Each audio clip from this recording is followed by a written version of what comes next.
So, hello guys, good afternoon. So, galing ako kanina sa labas. And mag-unboxing tayo, be. Hindi ako kumain dito ng almost 1 week na rice para lang makapag-tipid ako. So, nag-alcohol muna ako. Ayan. Pamana tayo ng wipes. So, we have rice. Lilinisin muna natin yung parcel na.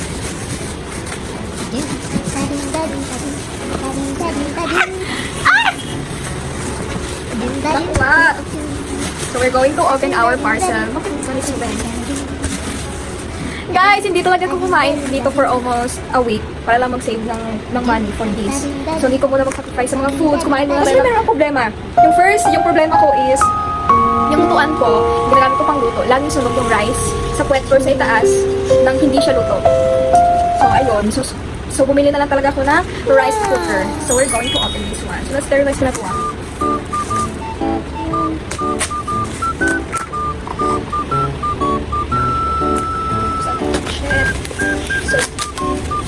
Ayan na!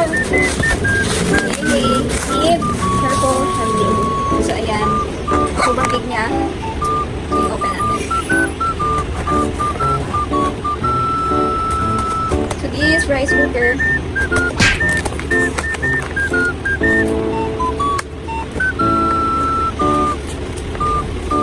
So, may mga freebies sila. So, unang bumungad sa akin ito. Yan, bakit hindi makita yung mukha ko? Naligo ako for this vlog. Naligo talaga ako, for this vlog. So, I have to remove this one. Yan. Shit, ang ganda. Promise. Actually, guys, yung gusto kong color nito is color pink. Pero wala lang available na color pink. Ito yun! B! Ang ganda, B! Tiyanan! So, i-open natin. Yan, may mga plastic siya. Tigkunin natin. Yan. Ah! Ang ganda niya.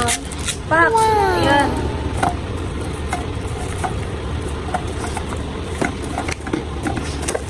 Tapos, kunin natin yung puwet. Wow! Tapos, ito. Kunin natin yung plastic. So, meron siya plastic. Guys, ang cute niya. Sobrang cute. Tapos, may meron din ako lalagyan ng rice. So, eventually, may meron akong rice cooker instruction manual. Pero hindi ko nababasahin kasi Pinoy ako. Yan. Guys, ang ganda niya.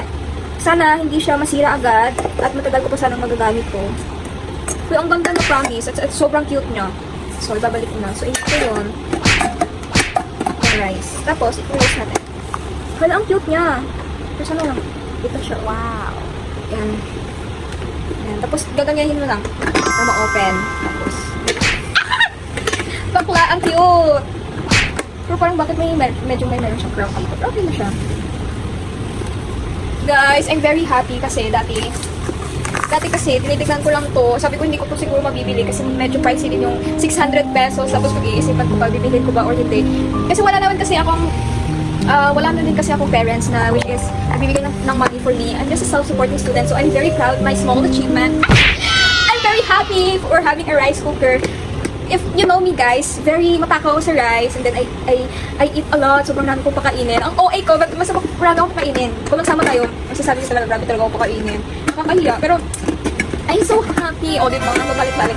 Tapos, I don't know, gagawin ko itong basurahan siguro. Yan. Re-recycle ko kasi yung mga bags ko, nilalagyan ko ng basura.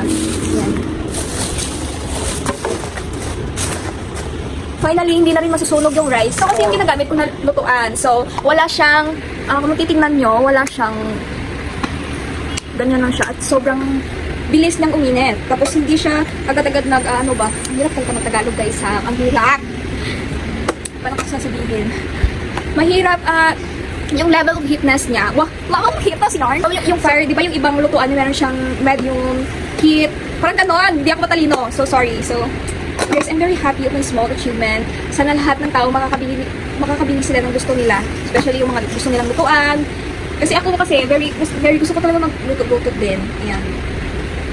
At saka guys, hindi ko din alam kung paano ko nabibili yung bagay ng ganito. Yung pagkakalam ko lang, meron talaga akong sinasacrifice na kailangan ipagkain. For example, kailangan ko mag-OMAD 1 meal a day para lang makabili ng gusto ko. Kasi hindi din bihira bumili ng mga gamit-gamit. And I'm sorry kasi hindi ako magaling mag-Tagalog. So, ganun. So, mag-English na tayo dito. Hi, P. Thank you so much for watching my vlog. Naubos na yung social battery ko. Sana magustuhan niyo yung vlog ko. And then, please subscribe.